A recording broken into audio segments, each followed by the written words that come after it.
ReleaseWire helps businesses connect with interested journalists and bloggers. Check out the link in the description to save 25% on your first press release. Admiral, radar shows that we have liberals approaching at 3 o'clock, and libertarians at 9 o'clock, and conservatives at 6 o'clock. They're coming from every angle, every viewpoint. Oh, it's Political Radar with your hosts, Rhonda and Elliot.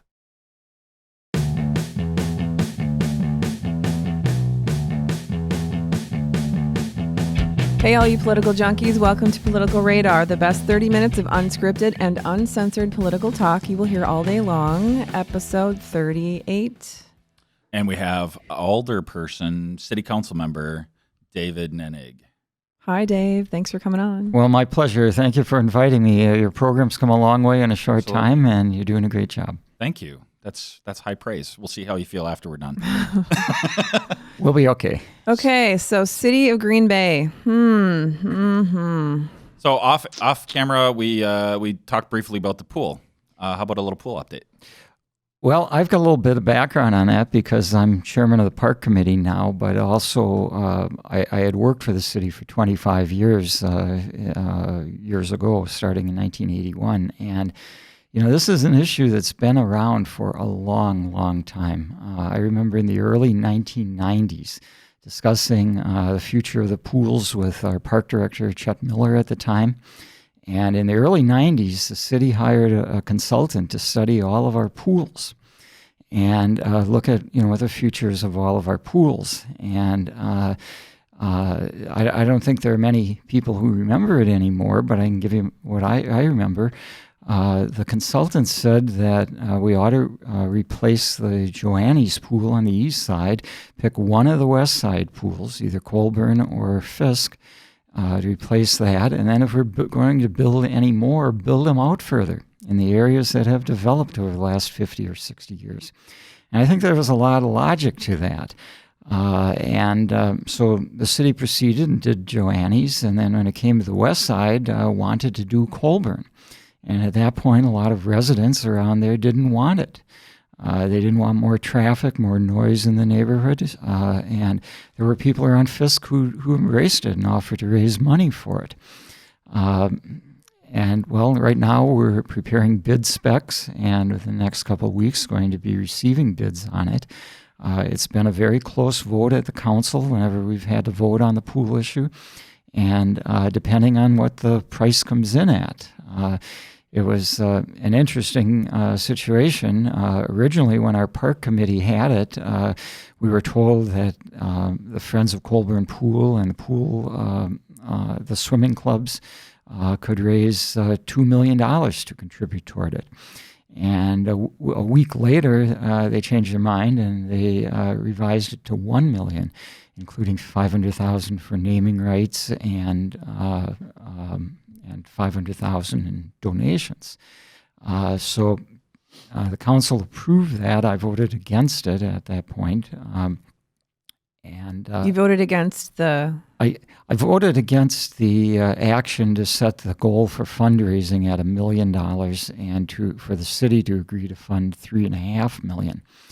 Now, the interesting thing is that while they've been raising their $1 million, and they did a good job on it. The citizen group did a very good job with it. And they raised $1 million in pledges. The price went up $2.3 million. So the last estimate we got from our consultant was $6.8 million for the pool.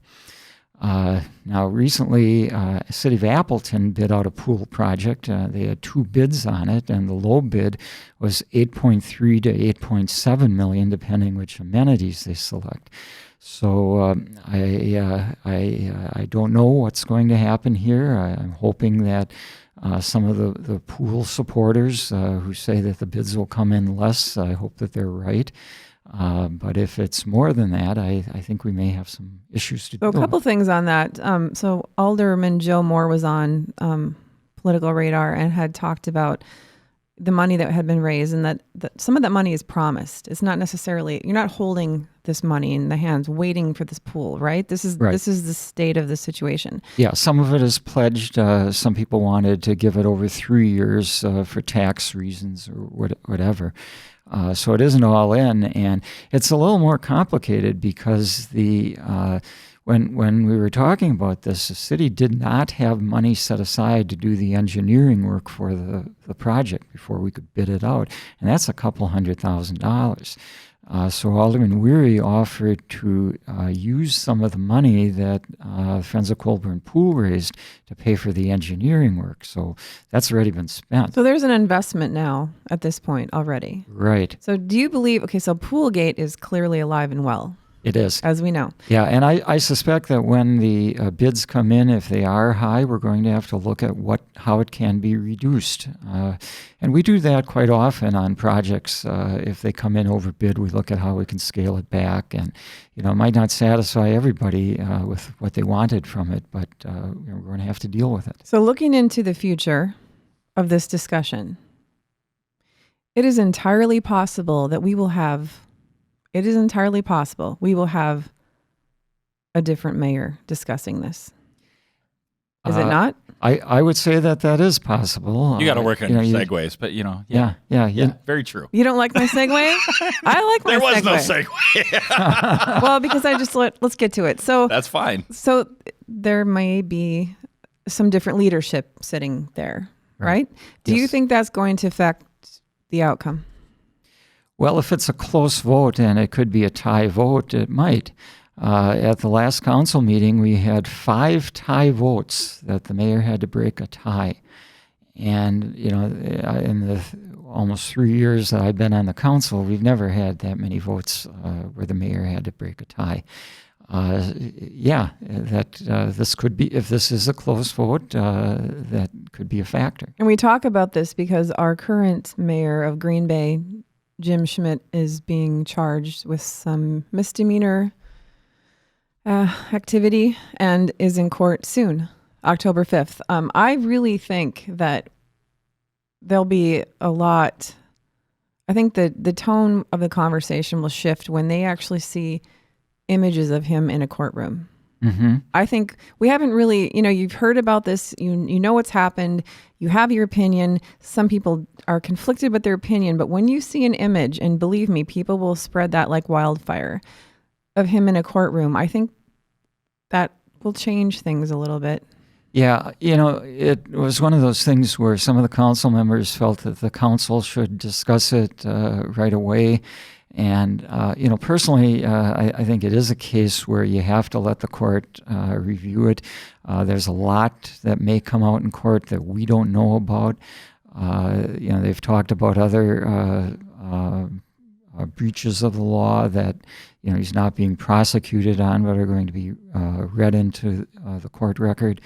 And, I have no idea how that's going to come out. Would you be surprised tonight at your council meeting, because we're taping this in the morning, but it's, there's a meeting tonight. Do you expect to have any sort of communication brought forward or any sort of conversation about this to move forward with something?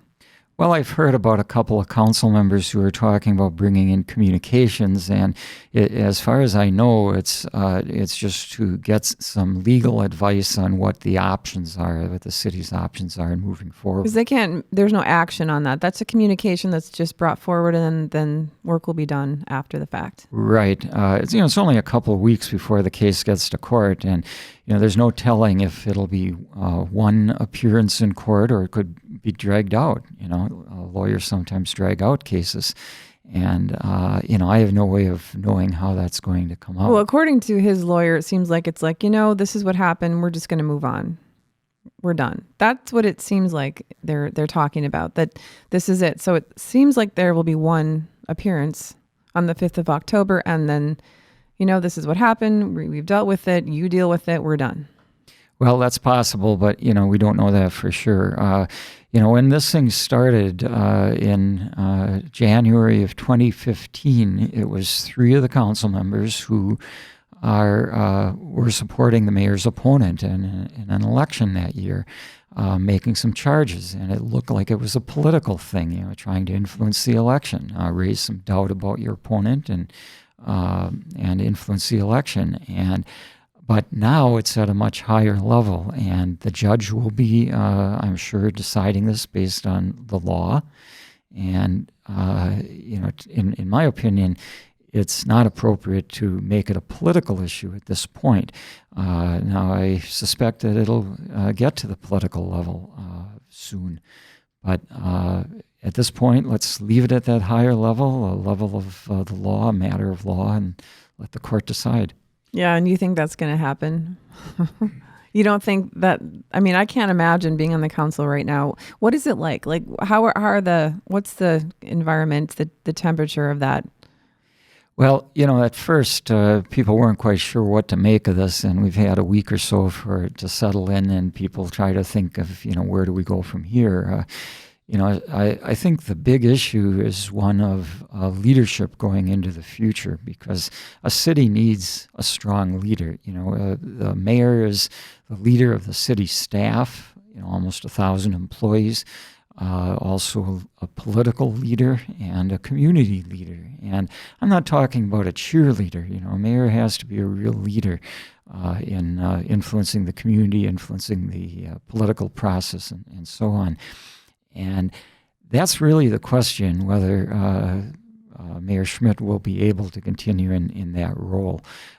Certainly, like you said, I think he's been weakened by this whole thing, and pleading guilty even to misdemeanor charges is still serious. And I think people in the community take it as that. I worry about a constant sideshow and distraction on the council floor, and really there will be almost no progress made, because I can just imagine the amount of time and energy that will be spent deflecting what's coming. If he ends up staying there, if he doesn't resign, if he doesn't get recalled, if he doesn't end up being voted off the council, that's what I worry about. The city and what's going to happen to the city. What kind of attention will be taken away from what needs to happen, and that will be put towards just deflecting the comments and the all of the things brought forward, the motions to do this, do that. It's just going to be this power struggle. Right. One of my colleagues said it's going to be a bigger circus than it normally is, and that might be a good way to put it. You're right. And if there were a few months left in his term, it might be one thing. But with over 2.5 years left on his term, this is serious, and you can't just. The council needs a therapist. Yeah. Don't they? Well, maybe so. I had somebody tell me the other day it's a good thing that we're building another mental health hospital on the east side. You can have the city council wing. We've joked about that. So I tend to agree with you publicly, and disclosure, I feel like Jim Schmidt is a friend of mine. And I've been saying, guilty or not, these are charges, and the process should play out. However, on the other side of that, people have been saying he pled and is admitting some wrongdoing, and so they think city council should vote him out. Yeah, I think it's a much more serious thing as it's come out than anybody ever thought it would be. The GAB in Madison, they get hundreds of complaints about campaign irregularities. Right. And things like going over the contribution limit or taking contributions that they shouldn't have taken, those kind of things. And they have procedures that they follow, standards that they follow with those kind of things. And typically involves giving the money back and paying a fine and going on with things. But the situation here is much more serious, and I know some of the lawyers are talking about making an example out of this. To test the provision in the state constitution that talks about violating public trust. And, it could drag out quite a while making a test case out of it. I would argue the trust comment even being attached to the city government of Green Bay. We look at the numbers of people that do not come out to vote in those elections. It's really low already. So we don't have, there's not a significant amount of respect and honor for that to begin with, right? So Here you go. You have someone that does this and violates the law, and it's okay. So now all of a sudden, take what's already not there the legitimacy, the honor, the respect of city government. And now we have this. What is that going to do to people wanting to engage in city, wanting to run, wanting to engage in city politics, wanting to be a part of that? That to me, that's something that keeps coming back to me. I don't understand how that would be of any help to our city and to the people that live here, and the progress that I think we were trying to make to get people engaged in city politics. That would just be like, it's a complete joke. You can do whatever you want. Don't bother, just let us have our thing and leave us alone. Right. Well, you're entirely right on that. Some of us have been trying to build up the image of the city council, I set out when I got elected to try to provide a little reason and logic to the discussions that go on at council meetings. And I'm not always successful in it, but I do what I can. I remember back when Richard Nixon had his Watergate issues, there was a lot of apathy after that. Mm-hmm. We already have enough of that to begin with. Why do we need to add more? Right, we do, and it's how we move forward that will really make the difference here. And I think everybody is taking this seriously. Nobody's brushing this off. That's members of city council. It's people you hear in the community. I've talked to a lot of people who are just shaking their heads. How did he let that happen? But are you hearing from a lot of your constituents? Are you hearing from them? When I see people in my district or see people around town, that's what is on everybody's mind, and people share their opinions, and I share mine. I think it is something we got to deal with. It's not going to be a quick and easy fix. Obviously there might be a special election. That's kind of an interesting process, as I understand it. If there's a vacancy in the office of mayor, the city council has to make some decisions. And we can either appoint an interim mayor for the rest of the term, or we can appoint an interim mayor until a special election is held. And that would be something you would be voting on. Yeah, the city council will have to vote on that, and there might be politics involved with that. Might be. We've already heard of a couple of people who are out there talking about possibly running, we'll see how that all shakes out. But it's an interesting thing because if the council does order a special election to fill a vacancy, the state law is very specific about the timeline that has to occur in. After the council orders a special election, and I'm not a lawyer, but this is what I can read the statutes. This is what I read. The clerk has to publish a notice. Then there's a 28-day period for people to circulate nomination papers. If there are more than two candidates, you have to have a primary, and then schedule a general election 4 weeks after the primary. Well, the whole cycle from when the council orders a special election until that election is held can be no more than something like 75 days under the law. I think it's something like no less than 62 and no more than 75. So you don't have a lot of time to be campaigning if you want that job. It's going to be a very quick turnaround, and just to get the word out to citizens of when the election is being held. Some people have said, well, can't it be held in November when you're expecting a high voter turnout? I just don't think that's going to happen that quickly. No. So there won't be a vote tonight, a 9-vote majority to remove him from office. There's nothing on the agenda tonight, and they can't do anything unless it's on the agenda, so no. Okay. So I can stay home tonight. Or you can watch it on the live feed. Right. Do that. That's why we stream it live, so you can watch it. And a lot of people are doing that. I'd encourage people All to three do of that. us. And where do let people know where they need to go to watch that? Well, if you go to the city website,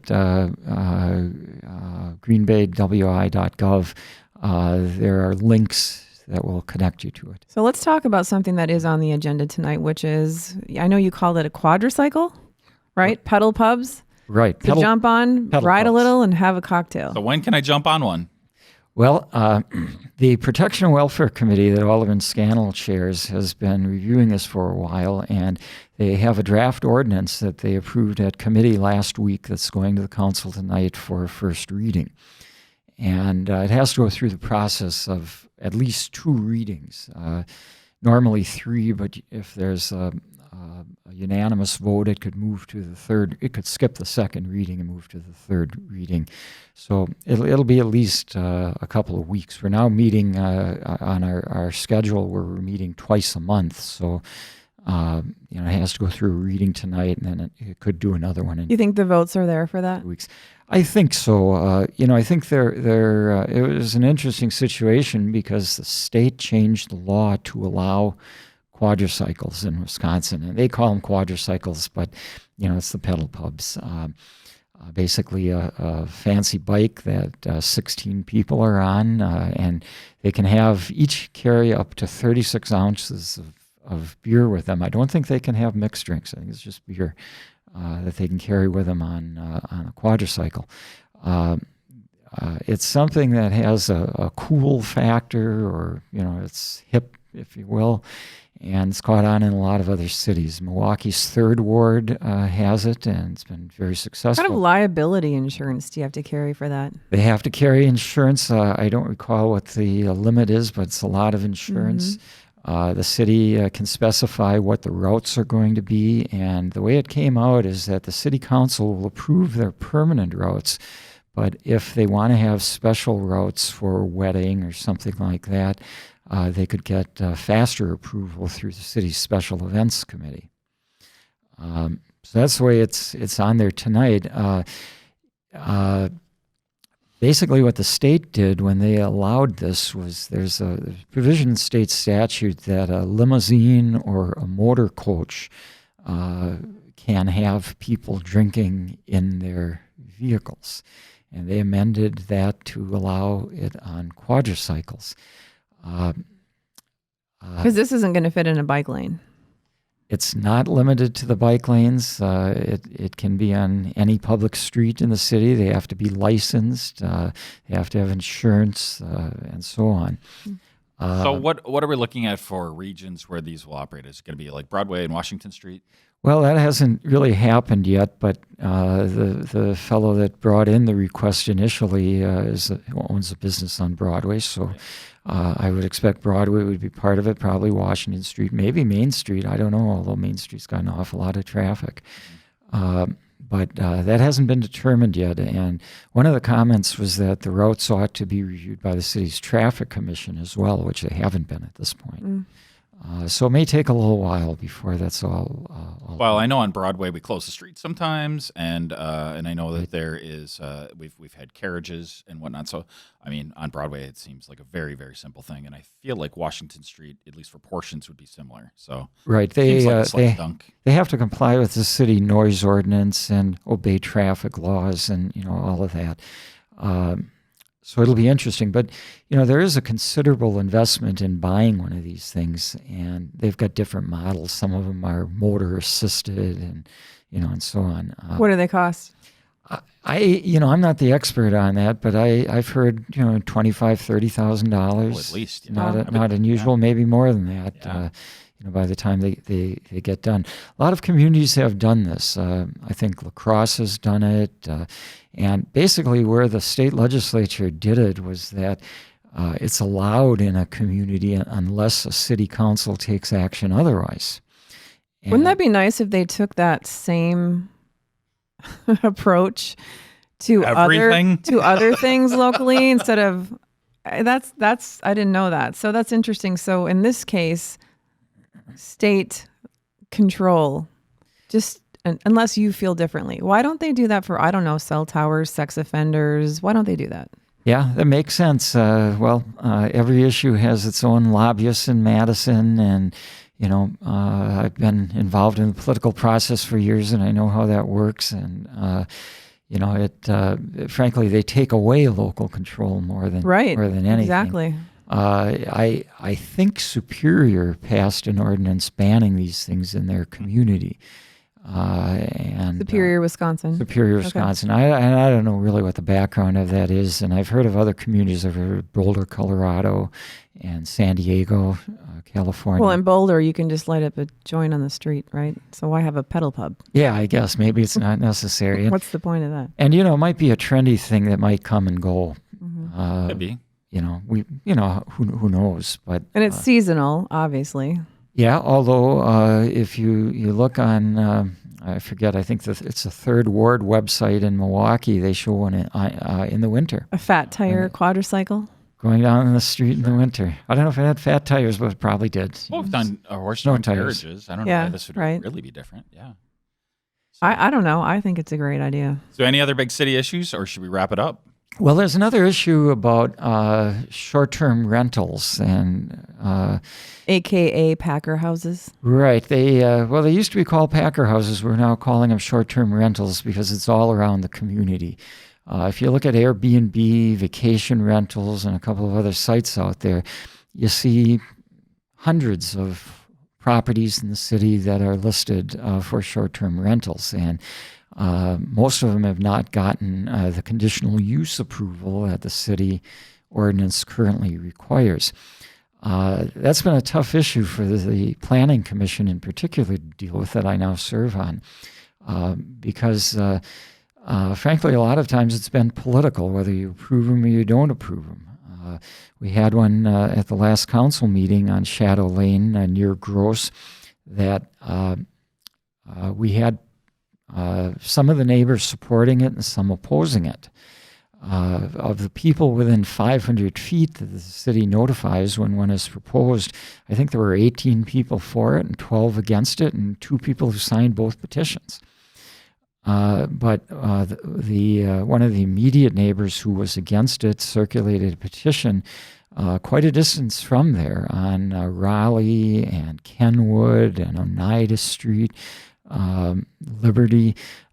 People that live quite a ways away from the house, and they were signing petitions on it. So it really is at a point where the city has to look at it, make some decisions on it.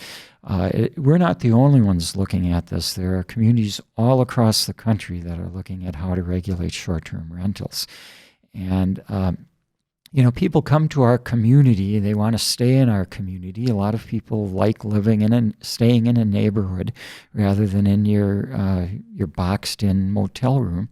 They like living in a neighborhood and getting to know the community a little. And so these things have become real popular. And it isn't just for Packer games now. People come to town for a wedding, or they're in town to visit relatives for a week. And rather than staying in a motel, they'd like to rent some property. And there are all types of properties available. In some cases, there are condos that somebody's going to Florida in the winter and they want to rent out their condo on a short-term basis.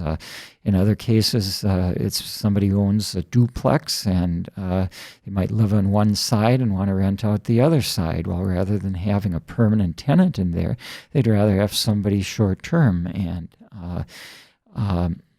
from the city's perspective, those that we have approved, and I think there are 10 approved to date, there haven't really been problems with them. So who's enforcing that to see that this person, they have a permit to have someone come in and stay for a week? How do they know that person isn't renting to them in general? Well, permanently. That's one of the problems, is that there really isn't any enforcement right now, except if there's a complaint received by the city. And you can fly under the radar with that easily. You can fly real easy, and I had somebody. But we really haven't had problems. So what's the big deal? Really haven't been problems, and there was one even in my district where somebody had a tent in their backyard listed on Airbnb, and part of the problem is that when people come to our community for whether it's sporting events or conventions or other things. They often can't find a motel room within an hour's drive of the community. Last year, I knew someone that was here for a conference on the week that a Packer game was going on, and she could not find a motel within an hour's drive of Green Bay. Well, from an economic development standpoint, wouldn't we rather have those people staying in Green Bay, spending their money at our restaurants and our shopping? Here's my take. We should not build the pool, and to make up that difference, that free money we have that we were going to spend on the pool, we can not charge for permits, or maybe not even have to have permits for these people, and just try it out for 5 years and just see how it goes. Well, the ordinance that's on the council tonight, again, for a first reading, and, I expect there to be some discussion on it, both tonight and when it comes in for final reading. The ordinance requires them to comply with the state requirements. They have to get the boarding house permit from the state. Which is, do you know how much that is? $300. Well, They have to get an annual inspection probably through the Brown County Health Department, and I'm sure there'll be a fee attached to that. They have to. But we don't make apartment owners and duplex owners go through that same process. And these are people that are living there long term. So No, but when there are state regulations, you got to follow them. But that just be incorporated. seems like too much. And the other aspect of this is that some of the motel operators have been complaining that people are doing this, not paying the room tax, not collecting and paying sales tax, and technically they're supposed to, so they're violating the laws. So what the ordinance does tonight is it would allow short-term rentals on any residential property in R1, R2, or RR zoning, but it would put all these requirements on that you'd have to comply with, and those are things that are in the public interest. Well, not if there haven't been problems already, though. So we're like solving a problem that isn't there. And I feel like those things are punitive on a small business. Well, but they're complying with the state law. Yeah. They're complying with the room tax that they're supposed to collect. The law requires them. Well, that's not state law, though, right? Pay it right now. Well, if a local government adopts a room tax, then they have to pay it. So is there conversation about a room tax with this? We already have a room tax. Yeah, no, but as far as making sure that they can actually be enforced, actually have these people, they have the permit, they have the people coming. Right. Is that a conversation where they want to see some revenue? Well, I don't think it's going to generate a tremendous amount of revenue, but people should operate on the same basis. And if the law requires a room tax, we want people to comply with that. So, but what we're doing is we're taking it out of the political realm. So rather than having council members at a meeting debating whether to allow a short-term rental because certain neighbors are opposing it or certain are in favor of it, this will put it on a basis where they have to meet certain requirements. If they meet those requirements, they operate without complaints being received. Take some of the emotion out of it. Then they can operate in the community. I'll give you an example. 2 meetings ago, one was approved on Ridge Road for Jerry Hansen, who happens to be a municipal judge. Nobody showed up to oppose it, so council approved it for him. At the same time, we held up this one on Shadow Lane because there was a division among residents there. And, from a city's perspective, we have to make sure these properties are maintained well. A lot of times, the owners of these, in order to make them attractive for short-term rentals, put a lot of money into them to fix them up. Right. And they screen people before they rent to them on Airbnb. And they, as a vendor on sites like Airbnb, are also rated. So right. there's already an implicit regulation. And it's an above board process, and it's a good thing. I mean, you can check into a motel in Green Bay, and right. you don't even have to show your ID. Anybody can check in. Well, these are under more scrutiny than that. And, to some extent, it's kind of like what we used to have on Broadway, that, we had a charter ordinance that you couldn't have a bar west of Broadway, so they all lined up on Broadway. Right. Well, if we said that you can only have short-term rentals on Shadow Lane, they're going to be all lined up on Shadow Lane. So, to some extent, it does make sense to spread it out around the community. Sure. Otherwise, we're one big commune. Right. Which may not be a bad thing. No, it may not. Okay. Okay. When Eric Wimberger passes the marijuana through the state and we have the commune, we'll all be very happy. To that. He committed to that, right? I think he did. Yeah. So it'll be legal. That'll be good. Oh, okay. That's one less thing for our police to have to worry about. That's good. I'm happy about that. So, thank you for showing up today. My pleasure. Good luck to you. Taking the heat everybody doesn't do that. So I appreciate that. And hopefully we weren't too rough on you and you'll be back. That was pretty easy. Maybe we can talk as these issues go forward. We'll be tougher next time. We gotta find some dirt on you. Okay. Yeah, I don't know. Dave's pretty squeaky clean. Yeah, I think so. I try to be. Good answer. Good answer. So that wraps up episode number 37 of Political Radar. You can get show notes at politicalradar.com/38. 38. What did I say? 37. I almost said it again. 38. Episode number 38. You're gonna very smoothly cut that part out, right? That's what they have. Episode number 38. Politicalradar.com/38 for some show notes on this. Look us up on Facebook at the Political Radar Community, and you can hunt me down on Twitter, on Facebook, all over. If you're interested in being a guest, if you're interested in asking people to be on, we're always looking for new guests, and we're looking for sponsors. That's all I got, right? Thank you, David Nennig, for showing up today. My pleasure. Thanks, Dave. Thanks for listening to Political Radar. To ensure that you never miss an episode, subscribe on iTunes or your favorite podcast app. To stay up to date, visit politicalradar.com or connect with us on Facebook or Twitter.